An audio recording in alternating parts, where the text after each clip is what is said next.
Hello students, class 11 NCERT biology का third chapter है plant kingdom. और आज हम इस चैप्टर का पार्ट 4 डिस्कस करने वाले हैं। इस चैप्टर पर हम 3 वीडियो पहले बना चुके हैं जिनमें हमने डिटेल में एल्गी, ब्रायोफाइट्स, टेरिडोफाइट्स, जिम्नोस्पर्म्स और एंजियोस्पर्म को डिस्कस किया था।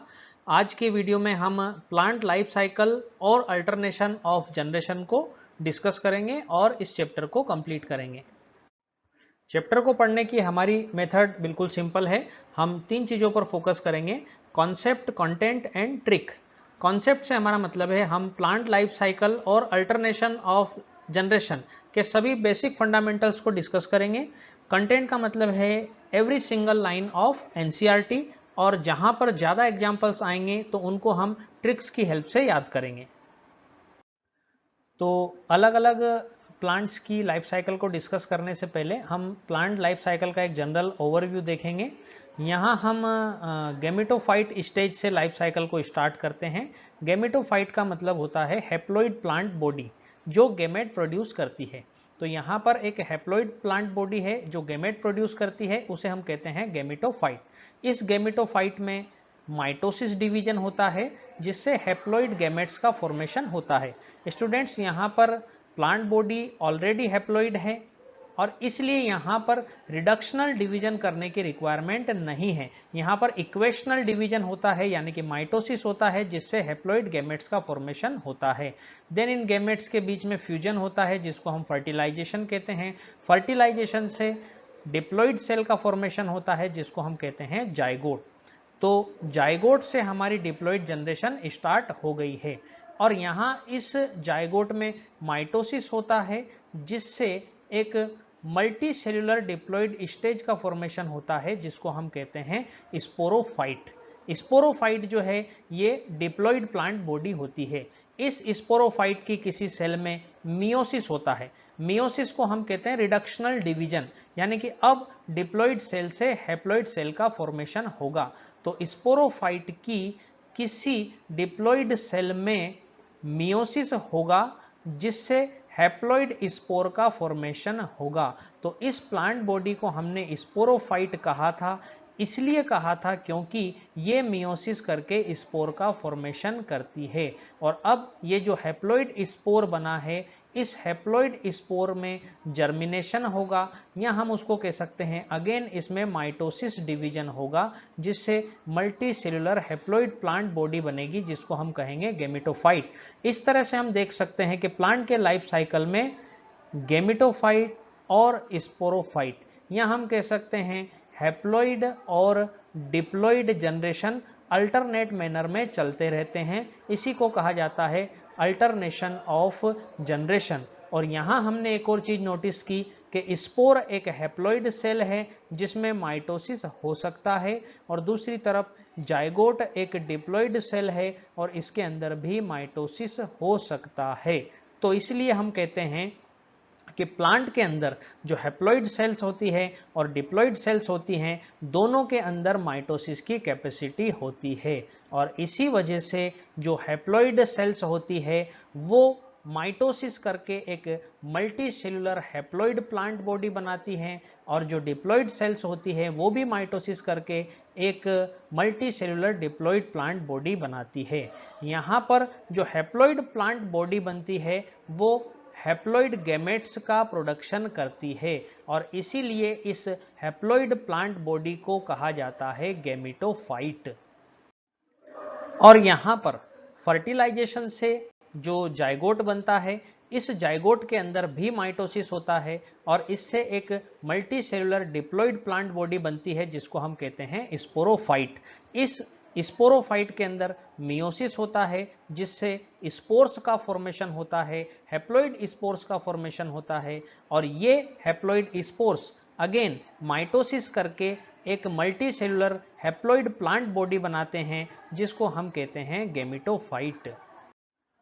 तो इस तरह से हम कह सकते हैं कि सेक्सुअल रिप्रोडक्शन करने वाले प्लांट्स की लाइफ साइकिल में गैमेट्स को प्रोड्यूस करने वाली हैप्लॉइड गैमेटोफाइटिक फेज और स्पोर्स को प्रोड्यूस करने वाली डिप्लॉइड स्पोरोफाइटिक फेज के बीच में अल्टरनेशन ऑफ जनरेशन चलता रहता है।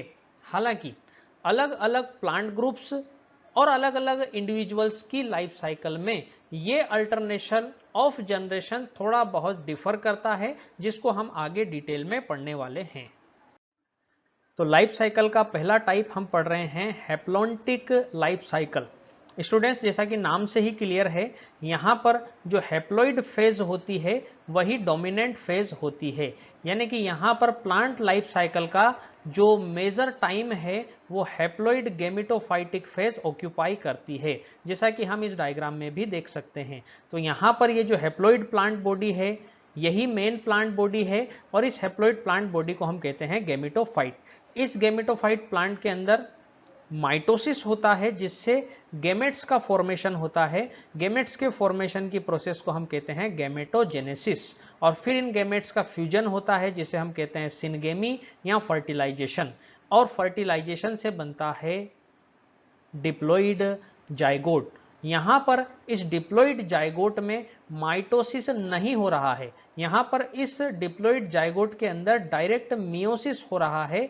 इसका मतलब यह है कि यहां पर ये जो डिप्लॉइड स्टेज है ये मल्टी सेल्यूलर नहीं होती है। यहाँ पर डिप्लॉइड स्टेज जो है वो एक सिंगल सेल्स के थ्रू रिप्रेजेंट की जाती है। इस सिंगल सेल को हम कहते हैं जाइगोट, और इस जाइगोट में मियोसिस होता है जिसे जाइगोटिक मियोसिस कहते हैं। इससे हैप्लॉइड स्पोर्स का फॉर्मेशन हो जाता है। इन हैप्लॉइड स्पोर्स के जर्मिनेशन से, यानी कि इनमें माइटोसिस डिवीजन होने से फिर से हैप्लॉइड गैमेटोफाइट प्लांट का फॉर्मेशन होता है। और इस तरह से हम देख सकते हैं कि मेजॉरिटी ऑफ टाइम जो है वो हैप्लॉइड स्टेज कवर कर रही है, डिप्लॉइड स्टेज जो है वो बहुत कम टाइम के लिए बनती है, और इस तरह के लाइफ साइकिल्स को कहा जाता है हैप्लॉन्टिक लाइफ साइकिल्स। अब इसको हम एनसीईआरटी की लैंग्वेज में समझते हैं। तो जो स्पोरोफाइटिक जनरेशन यहाँ पर बनती है वो एक सिंगल सेल या वन सेल जाइगोट से रिप्रेजेंट की जाती है, जैसा कि हमने यहाँ लाइफ साइकिल के अंदर देखा। यहाँ पर कोई फ्री लिविंग स्पोरोफाइट का फॉर्मेशन नहीं होता है, क्योंकि यहाँ पर जाइगोट के अंदर माइटोसिस नहीं होता है।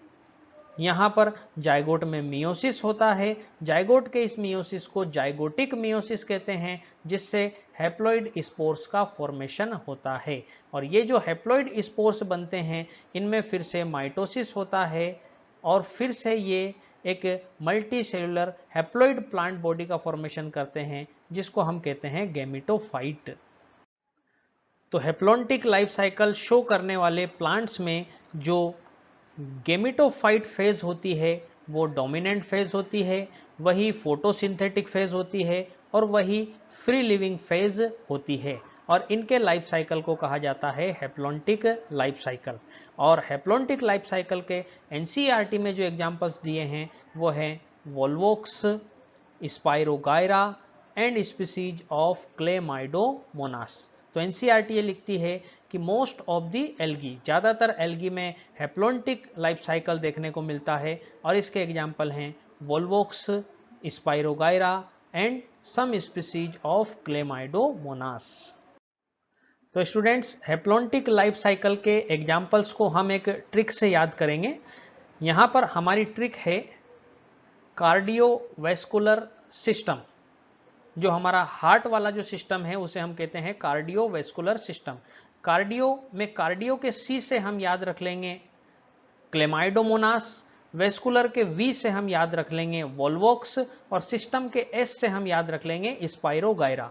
तो कार्डियोवैस्कुलर सिस्टम ये हमारी हैप्लॉन्टिक लाइफ साइकिल की ट्रिक हो जाएगी, जिससे हमारे एनसीईआरटी के एग्जाम्पल कवर हो जाएंगे क्लेमाइडोमोनास, वोल्वोक्स एंड स्पाइरोगायरा। तो अब दूसरे टाइप का लाइफ साइकिल हमारे पास है diplontic life cycle. Diplontic life cycle में जो मेन प्लांट बॉडी होती है वो होती है डिप्लॉइड स्पोरोफाइट। यही डोमिनेंट प्लांट होता है, यही फोटोसिंथेटिक होता है, और यही इंडिपेंडेंट प्लांट बॉडी होती है। और प्लांट लाइफ साइकिल का जो मेजर टाइम है वो यही स्टेज कवर करती है, यानी कि डिप्लॉइड स्पोरोफाइट जो है वो प्लांट की लाइफ साइकिल का मैक्सिमम टाइम कवर करती है। और इस स्पोरोफाइट, इस डिप्लॉइड स्पोरोफाइट की कुछ सेल्स में मियोसिस होता है, जिससे हैप्लॉइड स्पोर्स का फॉर्मेशन होता है। इन हैप्लॉइड स्पोर्स के जर्मिनेशन से गेमेटोफाइट, हैप्लॉइड गैमेटोफाइट का फॉर्मेशन होता है। और यहाँ पर जो हैप्लॉइड गैमेटोफाइट स्टेज है वो single to few cell stage तक लिमिटेड रहती है, यानी कि ये गैमेटोफाइट या तो सिंगल सेल की फॉर्म में होता है या फिर इसमें कुछ थोड़ी बहुत सेल्स हो सकती है। और फिर इस गैमेटोफाइट के अंदर गैमेटोजेनेसिस होता है, यानी कि गैमेट्स का फॉर्मेशन होता है, गैमेट्स का फ्यूजन होता है जिसे हम सिनगेमी कहते हैं या फर्टिलाइजेशन कहते हैं, जिससे अगेन डिप्लॉइड जाइगोट का फॉर्मेशन होता है। जाइगोट के अंदर माइटोसिस होता है जिससे again multi cellular diploid sporophyte plant body का फॉर्मेशन होता है। और इस तरह के लाइफ साइकिल को हम कहते हैं डिप्लॉन्टिक लाइफ साइकिल। अब हम इसे एनसीईआरटी की लैंग्वेज में समझते हैं। तो डिप्लॉन्टिक लाइफ साइकिल में जो मेन प्लांट बॉडी होती है वो होती है स्पोरोफाइट, यानी कि यहाँ पर जो डिप्लॉइड स्पोरोफाइट प्लांट बॉडी होती है वही डोमिनेंट स्टेज होती है, वही फोटोसिंथेटिक स्टेज होती है और वही इंडिपेंडेंट फेज भी होती है। और यहाँ पर जो गैमेटोफाइटिक फेज बनती है वो गैमेटोफाइटिक फेज जो है वो या तो सिंगल सेल होती है या उसके अंदर कुछ सेल्स हो सकती है, यानी कि यहाँ पर gametophytic stage single to few celled होती है। और इस तरह के लाइफ साइकिल को हम कहते हैं डिप्लॉन्टिक लाइफ साइकिल।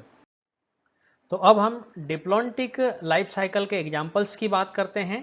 पहला एग्जाम्पल जो यहाँ पर दिया हुआ है, हमें एक एल्गी का एग्जाम्पल दिया हुआ है विच इज फ्यूकस। तो फ्यूकस एक एल्गी है जिसका लाइफ साइकिल डिप्लॉन्टिक होता है। इसके अलावा सभी सीड बियरिंग प्लांट्स, सभी प्लांट्स जिनमें सीड बनते हैं, यानी कि जिम्नोस्पर्म्स और एंजियोस्पर्म्स, सभी जिम्नोस्पर्म और एंजियोस्पर्म्स के अंदर डिप्लॉन्टिक लाइफ साइकिल प्रेजेंट होता है, जिसमें थोड़ा बहुत वेरिएशन हो सकता है। ये थोड़ा बहुत वेरिएशन क्या हो सकता है, जो हमने पहले भी डिस्कस किया था कि जो गैमेटोफाइटिक फेज है वो सिंगल सेल की फॉर्म में भी हो सकती है या फिर कुछ सेल वाली मल्टी सेल्ड स्टेज भी हो सकती है। तो इस तरह से हम देखेंगे कि डिप्लॉन्टिक लाइफ साइकिल के एग्जाम्पल हो गए एक एल्गा यानी कि फ्यूकस, और इसके अलावा सभी seed bearing plants, gymnosperms and angiosperms. तो डिप्लॉन्टिक लाइफ साइकिल वाले प्लांट्स को हम अपनी ट्रिक से याद करेंगे। तो इसके लिए हमारी ट्रिक है ऑल गुड फ्रेंड्स। यहाँ पर ऑल के ए से हम एंजियोस्पर्म याद कर लेंगे, गुड के जी से हम जिम्नोस्पर्म और फ्रेंड के एफ से हम फ्यूकस। तो एनसीईआरटी में डिप्लॉन्टिक लाइफ साइकिल के जो हमारे एग्जांपल्स दिए हुए हैं एंजियोस्पर्म, जिम्नोस्पर्म एंड फ्यूकस, इनको हम अपनी ट्रिक से याद रखेंगे ऑल गुड फ्रेंड्स। अब हम बात करते हैं हैप्लोडिप्लॉन्टिक लाइफ साइकिल। इससे पहले हमने हैप्लॉन्टिक लाइफ साइकिल के अंदर ये देखा था कि जो हैप्लॉइड गैमेटोफाइटिक फेज होती है वो मल्टी सेलुलर होती है और जो डिप्लॉइड स्पोरोफाइटिक फेज है वो सिंगल सेल्ड स्टेज थी। दूसरी तरफ हमने जो डिप्लॉन्टिक लाइफ साइकिल देखा उसके अंदर हमने ये देखा था कि जो डिप्लॉइड स्पोरोफाइटिक फेज होती है वो मल्टीसेलुलर होती है और जो हैप्लॉइड गैमेटोफाइटिक फेज है वो या तो सिंगल सेल्ड स्टेज की फॉर्म में होती है या फिर कुछ सेल्स वाली मल्टी सेलुलर स्टेज की फॉर्म में होती है। लेकिन अब हम बात करने वाले हैं हैप्लोडिप्लॉन्टिक लाइफ साइकिल, जिसके अंदर हैप्लॉइड गैमेटोफाइटिक फेज और डिप्लॉइड स्पोरोफाइटिक फेज दोनों ही मल्टी सेलुलर स्टेज की फॉर्म में होते हैं। तो इस डायग्राम में हम देख सकते हैं यहाँ ये एक multi cellular diploid sporophytic phase है जिसके मियोसिस से हैप्लॉइड स्पोर्स का फॉर्मेशन होता है। इन हैप्लॉइड स्पोर्स के अंदर माइटोसिस होता है जिससे multi cellular haploid gametophytic stage का फॉर्मेशन होता है और इस हैप्लॉइड गैमेटोफाइट के अंदर माइटोसिस होता है जिससे हैप्लॉइड गैमेट्स का फॉर्मेशन होता है जिसे हम गैमेटोजेनेसिस कहते हैं, जिससे हैप्लॉइड गैमेट्स बनते हैं जिनके फ्यूजन को हम फर्टिलाइजेशन या सिनगेमी कहते हैं, जिससे डिप्लॉइड जाइगोट का फॉर्मेशन होता है। इस डिप्लॉइड जाइगोट में अगेन माइटोसिस होता है जिससे multi cellular diploid sporophytic generation का फॉर्मेशन होता है और इस तरह के लाइफ साइकिल को हम कहते हैं हैप्लोडिप्लॉन्टिक लाइफ साइकिल, जिसमें हैप्लॉइड गैमेटोफाइटिक फेज भी मल्टी सेलुलर होती है और डिप्लॉइड स्पोरोफाइटिक फेज भी मल्टी सेलुलर होती है। और इस तरह के हैप्लोडिप्लॉन्टिक लाइफ साइकिल हमको देखने को मिलते हैं ब्रायोफाइट्स और टेरिडोफाइट्स के अंदर। हालांकि ब्रायोफाइट्स और टेरिडोफाइट्स दोनों के अंदर प्लांट लाइफ साइकिल की जो डोमिनेंट फेज है वो अलग अलग होती है। पहले हम ब्रायोफाइट्स के अंदर हैप्लोडिप्लॉन्टिक लाइफ साइकिल को समझेंगे। ब्रायोफाइट्स के अंदर जो हैप्लॉइड गेमिटोफाइटिक फेज होती है वही डोमिनेंट फेज होती है, वही इंडिपेंडेंट फेज होती है, वही फोटोसिंथेटिक फेज होती है। तो ब्रायोफाइट्स के हैप्लोडिप्लॉन्टिक लाइफ साइकिल में जो हैप्लॉइड गेमिटोफाइटिक फेज है वो डोमिनेंट फेज है, इंडिपेंडेंट फेज है और फोटोसिंथेटिक फेज है। और ब्रायोफाइट्स का ये हैप्लॉइड गेमिटोफाइट या तो थैलोइड फॉर्म में होता है, यानी कि रूट स्टेम लीफ में डिवाइडेड नहीं होता, या फिर एक इरेक्ट फेज की फॉर्म में होता है जिसमें रूट लाइक और स्टेम लाइक और लीफ लाइक स्ट्रक्चर्स प्रेजेंट होते हैं। तो ब्रायोफाइट्स के अंदर हैप्लोडिप्लॉन्टिक लाइफ साइकिल में जो डोमिनेंट फेज है वो होती है गेमिटोफाइटिक फेज, और इनके अंदर जो स्पोरोफाइटिक फेज है वो मल्टीसेल्यूलर है, लेकिन वो या तो टोटली या पार्शली डिपेंड रहती है गेमिटोफाइट के ऊपर for its encourage and nutrition. यानी कि ब्रायोफाइट्स के लाइफ साइकिल में जो multi cellular diploid sporophytic phase है वो पार्शली या फुल्ली अपने गेमेटोफाइट प्लांट के ऊपर डिपेंडेंट रहती है। और इस तरह के लाइफ साइकिल को हम हैप्लोडिप्लॉन्टिक लाइफ साइकिल कहते हैं, जो कि ब्रायोफाइट्स के अंदर हमें देखने को मिलता है। अब दूसरी तरफ अगर हम टेरिडोफाइट्स के अंदर हैप्लोडिप्लॉन्टिक लाइफ साइकिल की बात करें तो यहाँ पर जो मेन प्लांट बॉडी होती है वो होती है डिप्लॉइड स्पोरोफाइट।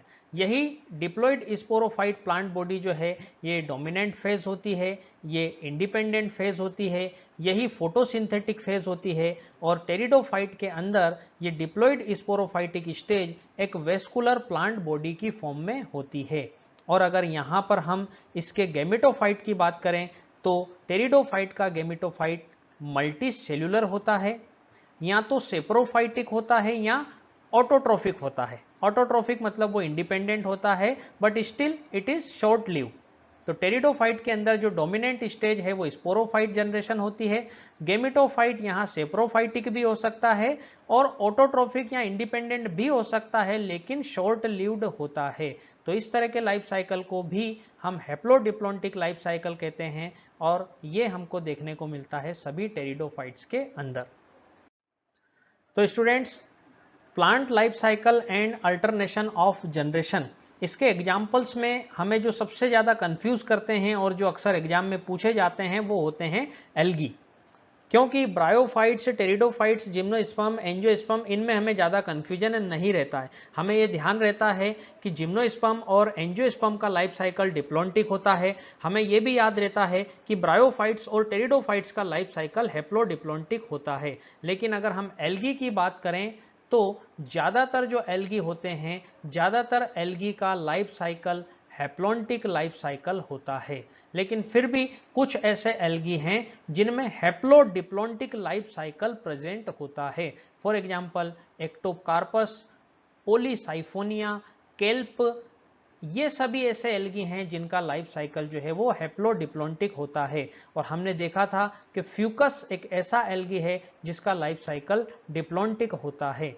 तो एल्गी के अंदर हमको ऐसे एग्जाम्पल्स भी मिलते हैं जिनका लाइफ साइकिल हैप्लॉन्टिक होता है, ऐसे एग्जाम्पल्स भी मिलते हैं जिनका लाइफ साइकिल डिप्लॉन्टिक होता है, और ऐसे एग्जाम्पल्स भी मिलते हैं जिनका लाइफ साइकिल हैप्लोडिप्लॉन्टिक होता है। तो हैप्लोडिप्लॉन्टिक लाइफ साइकिल्स के एग्जाम्पल्स को हम एक ट्रिक से याद रखेंगे, और इनको याद करने के लिए हमारी ट्रिक है एक बार पानी पी लो। ये हमारी ट्रिक है। अब यहाँ पर एक में हम ई और के को अलग अलग लिखेंगे, और ई से हम याद रखेंगे एक्टोकार्पस, के से हम याद रखेंगे केल्प्स, बार से हम याद रखेंगे ब्रायोफाइट्स, पानी के पी से हम याद रखेंगे टेरिडोफाइट्स, और पीलो के पी से हम याद रखेंगे पॉलीसाइफोनिया। तो इस तरह से हम हैप्लोडिप्लॉन्टिक लाइफ साइकिल्स के सभी एनसीईआरटी के एग्जाम्पल्स को याद कर लेंगे। I hope plant life cycle and alternation of generation का कॉन्सेप्ट आपको समझ में आया होगा, और इसी के साथ हमारा जो थर्ड चैप्टर है प्लांट किंगडम वो पूरी तरह से कंप्लीट हो गया है। वीडियो में बने रहने के लिए थैंक यू वेरी मच।